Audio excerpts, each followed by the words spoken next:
Hello students, வணக்கம். Welcome to PSSR Chemistry Channel for Easy Learning. இன்னைக்கு நம்ம பார்க்க போறது sample paper 24-25ல question number 25 and 26 பார்க்க போறோம். 25ல பார்த்தோம் அப்படின்னா AB அப்படின்னு நம்மளுக்கு ரெண்டு subdivision கொடுத்திருக்காங்க. So first A என்ன கொடுத்திருக்காங்கன்னு பார்ப்போம். Give the structure of all the possible dipeptides formed when the following two amino acids form a peptide bond.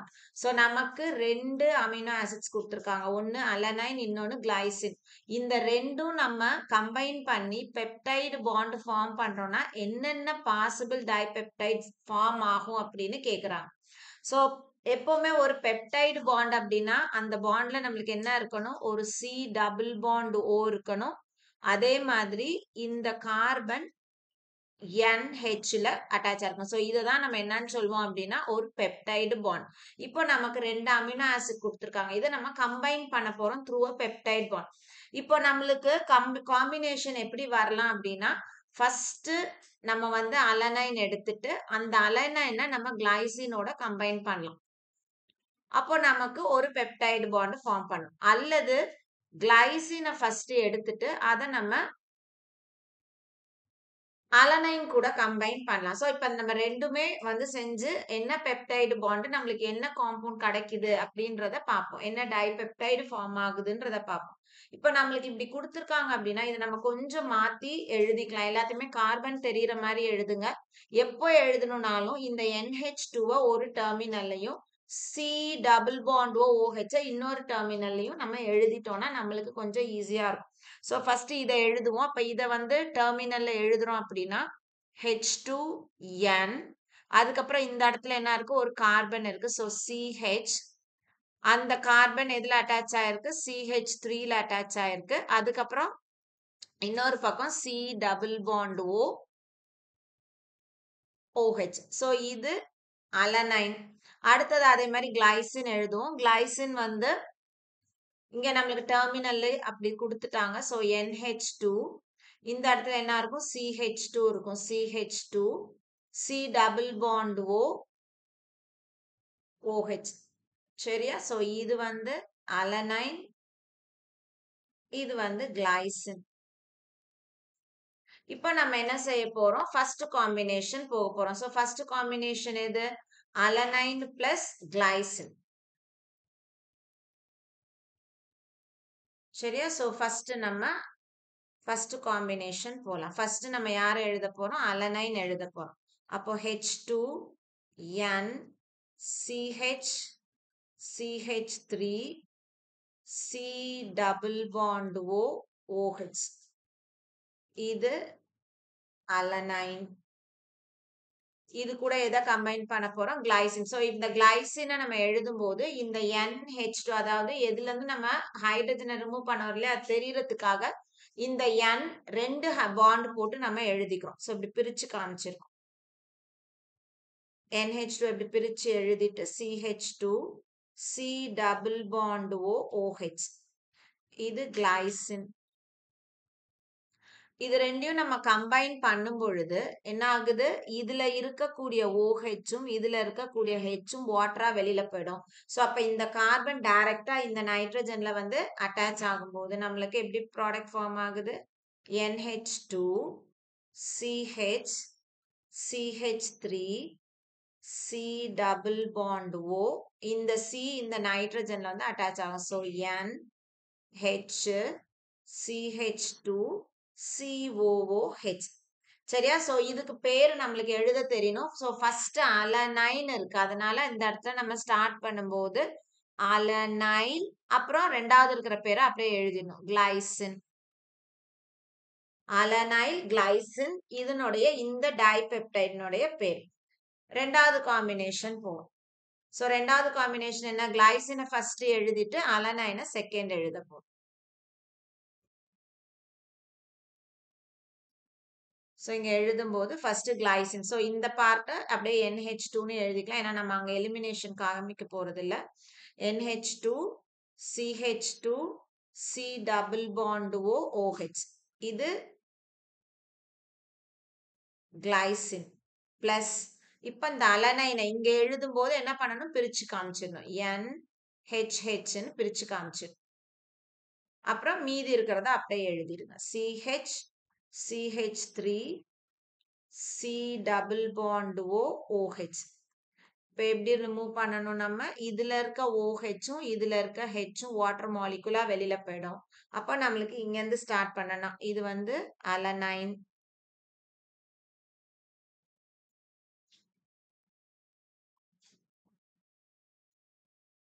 இப்ப எழுதுவோம். H2N CH2 C double bond O. இப்போ இதுல இருக்க N இதுல வந்து அட்டாச் ஆகும்போது N H CH CH3 COOH. So அப்போ இதுல ஃபர்ஸ்ட் பேரு கிளைசின் இருக்கு. அப்ப இங்க பேர் எழுதும்போது கிளைசில், அடுத்தது அலனைன். ஸோ இந்த ரெண்டு பாசிபிள் டைபெப்டைட்ஸ் வந்து இந்த ரெண்டு, அதாவது கிளைசினையும் அலனைனையும் நம்ம கம்பைன் பண்ணும்போது நமக்கு கிடைக்கும். ஸோ ஏ பார்ட்டுக்கான ஆன்சர் இது.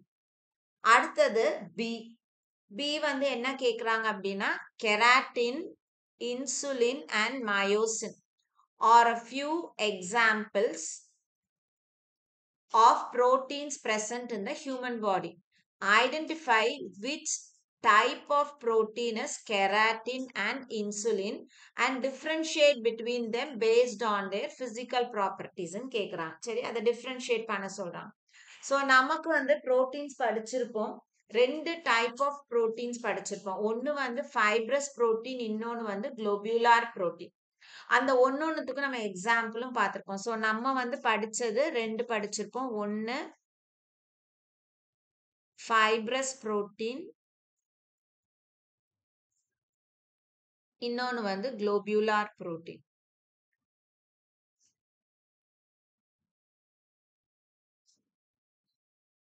சரியா? ஸோ ஃபைப்ரஸ் புரோட்டீனுக்கு எக்ஸாம்பிளும் நம்ம படிச்சிருப்போம்.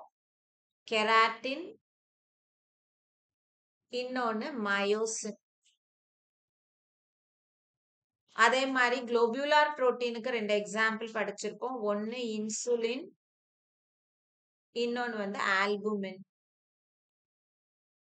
சரி, இங்க நம்மளுக்கு என்ன கேக்குறாங்க, கெராட்டினும் இன்சுலினும் என்ன டைப் ஆஃப் புரோட்டீன்ல வருதுன்னு. சோ கெராட்டின் வந்து ஃபைப்ரஸ் புரோட்டீன்லயும், இன்சுலின் வந்து குளோபியுலார் புரோட்டீனுக்கும் வருது. அப்ப நம்ம எழுதும் போது கெராட்டின் போட்டு ஒரு ஹைஃபன் போட்டு நம்ம என்ன எழுதுவோம், ஃபைப்ரஸ் புரோட்டீன். இன்சுலின் போட்டு ஒரு கோடு போட்டு குளோபியுலார் புரோட்டீன் எழுதுவோம். இப்போ நம்ம அதை டிஃபரன்ஷியேட் பண்ண சொல்றாங்க. பிசிக்கல் ப்ராப்பர்ட்டிஸை பேஸ் பண்ணி இதை நம்மள டிஃபரன்ஷியேட் பண்ண சொல்றாங்க. ஸோ ஃபைப்ரஸ் புரோட்டீன் எப்படி இருக்கும் பார்க்கும்போது, they look like fiber like structure. So fiber like structure இருக்கும். குளோபியுலார் புரோட்டீன் பார்த்தோம் அப்படின்னா, நமக்கு கொடுத்திருக்க இந்த பெப்டைட் செயின்ஸ் வந்து என்ன ஆகும், அப்படியே காயில் ஆகும். அப்படியே ரவுண்டா ஆகுறதுனால நம்மளுக்கு ஒரு ஸ்பியரிக்கல் ஃபார்ம், ஸ்பியர் மாதிரி ஒரு ஷேப்ல இருக்கும். அதனால அதை நம்ம குளோபியுலார் புரோட்டீன் அப்படின்னு சொல்றோம். சோ இந்த இடத்துல polypeptide chain, polypeptide chain coil around to give spherical shape. அதே மாதிரி fibrous protein பார்த்தோம் அப்படின்னா, they are insoluble in water. தண்ணியில கரையாது. ஆனா அதே வந்து globular protein எடுத்துக்கிட்டோம்னா, they are soluble in water. So இதுதான் வந்து நம்மளுக்கு குளோபியுலார் ஃபைப்ரஸ் புரோட்டீன் கேட்டா நம்ம இவ்வளவுதான் எழுத போறோம். சோ குளோபியுலார் ஃபைப்ரஸ்க்கான மொத்தமா நோட்ஸ் அப்படின்னு பார்த்தோம்னா இவ்வளவுதான். அதனுடைய ஸ்ட்ரக்சர் எப்படி இருக்கும்னு எழுத போறோம், அதனுடைய சாலிபிலிட்டி எழுத போறோம், எக்ஸாம்பிள்ஸ் எழுத போறோம். சோ டிஃபரன்ஷியேட்னா இது எழுதணும். நம்மளுக்கு இந்த இடத்துல என்ன டைப்னு கேட்டாங்கன்னா, கெராட்டினுக்கு ஃபைப்ரஸ் புரோட்டீனும், இன்சுலினுக்கு குளோபியுலார் புரோட்டீனும் எழுதணும். சோ அப்போ பி பார்ட்டுக்கு ஆன்சர் முடிஞ்சது. அடுத்தது கொஸ்டின் நம்பர் 26. சோ இதுல என்ன கொடுத்திருக்காங்க அப்படின்னு பார்ப்போம். Nita was experimenting in the lab to study the chemical reactivity of alcohols. She carried out a dehydration reaction of propanol at 140 degrees Celsius to 180 degrees Celsius. Different products were obtained at these two temperatures. Identify the major product formed at 140 degrees Celsius and the substitution mechanism followed in this case. B வந்து identify the major product formed at 180 degrees Celsius and the substitution mechanism. So questionல என்ன சொல்றாங்க, நீதா வந்து ஆல்கஹால்ஸ்னுடைய reactivity, chemical reactivity பத்தி படிக்கும் பொழுது dehydration reaction of ப்ரோப்பனால் பண்ணி பார்க்குறான். ஸோ டெம்பரேச்சர் வந்து 140 டிகிரி செல்சியஸ்ல இருந்து 180 டிகிரி செல்சியஸ் வரைக்கும் டெம்பரேச்சரை வேரி பண்ணி பண்ணும் பொழுது ஒரு டெம்பரேச்சர்லயும் நம்மளுக்கு வெவ்வேறு ப்ராடக்ட்ஸ் கிடைக்குது. ஸோ 140ல நம்மளுக்கு என்ன ப்ராடக்ட் கிடைச்சது, அது என்ன மெக்கானிசம் ஃபாலோ பண்ணுச்சு, 180ல நம்மளுக்கு என்ன ப்ராடக்ட் கிடைச்சது, அது என்ன மெக்கானிசம் ஃபாலோ பண்ணுச்சுன்றதான் கொஸ்டின். ஸோ நம்மளுக்கு வந்து dehydration reaction of alcohol, so propanol அப்படின்றது ஆல்கஹால். அப்ப ஆல்கஹாலுக்கு நம்ம டீஹைட்ரேஷன் ரியாக்ஷன் ஃபாலோ பண்றோம் அப்படின்னா டீஹைட்ரேட்டிங் ஏஜென்ட் நம்ம கண்டிப்பா நம்மளுக்கு ஞாபகம் வரணும், கான்சென்ட்ரேட்டட் சல்ஃபியூரிக் ஆசிட். அப்ப ஆல்கஹால் எடுத்துக்கிறோம் சரியா. ஸோ ஸ்பெசிஃபிக்கா நம்ம வந்து பிரைமரி ஆல்கஹால் எடுத்துக்கிட்டோம் அப்படின்னா primary alcohol concentrated sulphuric acid கூட சரியா. ஸோ இந்த இடத்துல டீஹைட்ரேட்டிங் ஏஜென்ட் வந்து கான்சென்ட்ரேட்டட் சல்ஃபியூரிக் ஆசிட். இதுக்கும் அதேதான், இதுக்கும் அதேதான் சரியா. நம்ம வந்து ரெண்டு டிஃப்ரெண்ட் டெம்பரேச்சர்ஸ் நம்ம புக்லேயே படிச்சிருப்போம். ஒன்னு 443 கெல்வின் படிச்சிருப்போம், இன்னொன்னு 413 கெல்வின் படிச்சிருப்போம். So alcohol 443 kelvin. ஸோ நமக்கு புக்ல பார்த்தோம் அப்படின்னா இந்த இடத்துல எத்தனால் கொடுத்துருப்பாங்க சரியா. ஸோ ஆல்கஹால் 443 கெல்வின்ல கான்சென்ட்ரேட்டட் சல்ஃபியூரிக் ஆசிட் கூட நமக்கு ஆல்கீன் வந்து ப்ராடக்டா கொடுக்கும். அதே ஆல்கஹால் கான்சென்ட்ரேட்டட் சல்ஃபியூரிக் ஆசிட்ல 413 கெல்வின் 413 கெல்வினுக்கு நம்மளுக்கு ஈத்தர் ஃபார்ம் பண்ணும் சரியா. சோ இதுதான் வந்து நம்மளுக்கு மேஜர் ப்ராடக்ட் எப்போ ஆல்கஹால 443 அண்ட் 413 கெல்வினுக்கு ஹீட் பண்ணும்போது. இங்க நம்மளுக்கு வந்து 140 டிகிரி செல்சியஸ் கொடுத்துருக்காங்க. ஸோ 140 டிகிரி செல்சியஸ்னா நம்ம முதல் டெம்பரேச்சர் அதை வந்து கெல்வினா கன்வெர்ட் பண்ணிக்குவோம். ஸோ அப்போ எப்படி கன்வெர்ட் பண்ணுவோம், 140 கூட நம்ம 273 ஆட் பண்ணணும் அப்படின்னா நம்மளுக்கு என்ன கிடைக்கும், 314. ஸோ ஒன்னு 413 கெல்வின், இது 140 டிகிரிஸா இருந்ததுன்னா 413 கெல்வின் அதுதான் டெம்பரேச்சர். அடுத்தது 180 கொடுத்துருக்காங்க. அப்போ 180 273 கூட ஆட் பண்ணனா 3 5 453.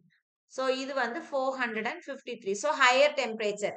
இது 413 கொஞ்சம் குறைவு, 453ன்றது ஹையர் டெம்பரேச்சர். அப்போ 413ல நம்மளுக்கு இந்த இடத்துல என்ன ப்ராடக்ட் ஃபார்ம் ஆயிருக்கணும், ஏக்கு வந்து ஆல்கீனும் பிக்கு வந்து நம்மளுக்கு என்ன ஃபார்ம் ஆயிருக்கணும், ஈத்தரும் ஃபார்ம் ஆயிருக்கணும். ஸோ அப்ப நம்மளுக்கு கொடுத்துருக்க ஆல்கஹாலுக்கு என்ன ஆல்கீனும் என்ன ஈத்தரும் வருதுன்றது நமக்கு தெரியணும். ஸோ ப்ரோப்பனால் நமக்கு ஃபார்முலா கண்டிப்பா தெரிஞ்சிருக்கணும், CH3 CH2 CH2 OH. So probe அப்படின்னா 3 கார்பன், ஆல்கஹால் எல்லாமே சிங்கிள் பாண்ட், அதனால CH3 CH2 CH2 OH. இப்போ இதுக்கு நம்ம ரியாக்ஷன் எழுதும் சரியா. So first concentrated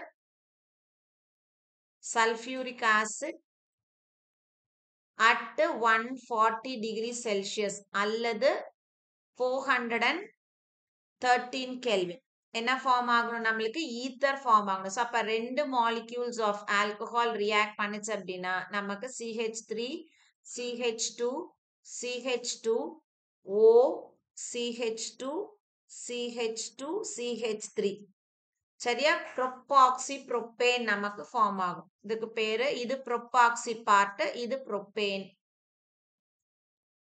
ப்ரோபாக்சி propane. இப்போ நமக்கு வந்து இந்த இடத்துல எத்தனால் எடுத்தோம்னா இந்த இடத்துல டை எத்தில் ஈத்தர், அதாவது ஈத்தாக்சி ஈத்தேன், இதை நம்ம எப்படியும் வந்து எழுதலாம். இங்க நம்ம வந்து எத்தனால் எடுத்தோம்னா டயத்தில் ஈத்தர் எழுதுற மாதிரி இந்த இடத்துல டை ப்ரோபைல் ஈத்தர்னு நீங்க எழுதலாம். ஸோ ஐயூபேக் நேம்னு பார்த்தோம்னா நம்ம ப்ரோபாக்சி ப்ரோப்பேன்னு எழுதணும் சரியா. எத்தனாலா இருந்ததுன்னா இந்த இடத்துல நம்மளுக்கு என்ன கிடைக்கும், டைஎத்தில் ஈத்தர். எதுக்காக நானு இதையும் எழுதுறேன் அப்படின்னா, நம்மளுக்கு கீழ நம்மளுக்கு வந்து கவர்மெண்ட்ல குடுத்த கீழ பார்த்தோம் அப்படின்னா, சிபிஎஸ்இ கீழ பார்த்தோம்னா, கொஸ்டின்ல புரோப்பனால் இருக்கு. ஆனா அவங்க கீழ என்ன குடுத்துருக்காங்கன்னா, எத்தனாலுக்கு குடுத்துருக்காங்க. சோ அதனால நான் இந்த இடத்துல அதுவும் உங்களுக்கு எழுதுறேன். இப்ப 2வது பார்ப்போம். சரியா? சோ இது வந்து ஏக்கான ஆன்சர். இப்ப இந்த ஏலயே என்ன கேட்டிருக்காங்கன்னா, சப்ஸ்டிடியூஷன் மெக்கானிசம் கேட்டிருக்காங்க. இது என்ன type of substitution mechanism undergo ஆகுது அப்படின்னு நம்மளுக்கு கண்டிப்பா தெரிஞ்சிருக்கணும். இது வந்து SN1 அண்டர்கோ ஆகும். சரியா? சாரி, இது வந்து SN2 அண்டர்கோ ஆகும். ஈத்தர் வந்து SN2. ஓகேவா? அடுத்தது பிக்கு வரும்.